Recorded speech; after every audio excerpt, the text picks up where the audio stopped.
Hello friend, welcome to my new mini blog.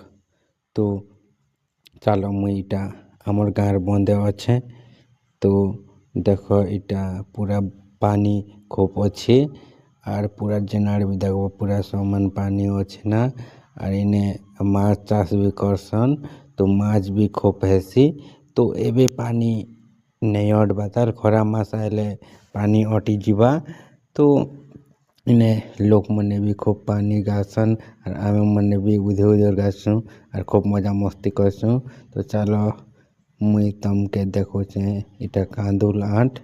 तो कांदुल फली छे एबे।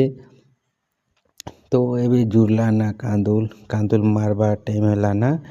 और कपा भी देखो सरला ना और कांदुल खूब घुरा ही छे। और एबे लोक मने नेबे ना कांदुल के।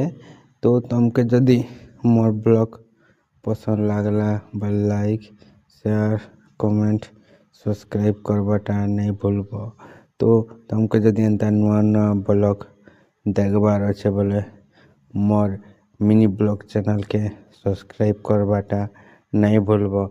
मिलमा आमे नेक्स्ट ब्लॉग ने बाय बाय फ्रेंड और एंता नुआ नुआ ब्लॉग।